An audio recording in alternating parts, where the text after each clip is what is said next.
भारवीसाठी सर्वजण जोरदार टाळ्या वाजवा भारवी. स्टेज भारवी मस्त नाचली का नाही? सगळ्यांना जोरदार टाळ्या वाजवायच्या तिच्या. भारवी मला वाटतं डान्स क्लासला जाते जाते कुठल्या क्लासला जाते? तुमच्या सगळ्यांचं नाव काय? नीता सुर्वे देवघर. तिची टीचर लेडीज आहे. तुमच्या डान्स क्लासचं नाव माहिती आहे? Busing dance academy. सरांना माहिती आहे का? नाही, नवीन आहे. वसईला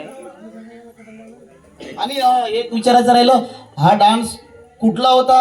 या डान्सला नाव काय आहे ते मला पण माहिती नाही, यांना कुणाला माहिती असेल माहित नाही, तरी पण तू सांग. कथक डान्स. कथ्थक डान्स. या डान्सला कथ्थक डान्स, आपण कोली डान्स बोलताव तो वेगळा. असे अनेक प्रकारचे डान्स असतात, त्यामध्ये लावणी वगैरे असं. तर त्यामध्ये एक कथ्थक या डान्सला तुम्ही सांगाल की ही पूर्वी काय करत होती? ते काय नाही, ते कथ्थक त्या डान्सला नाव आहे कथ्थक असं. बरोबर. थँक्यू. आता आपले डान्स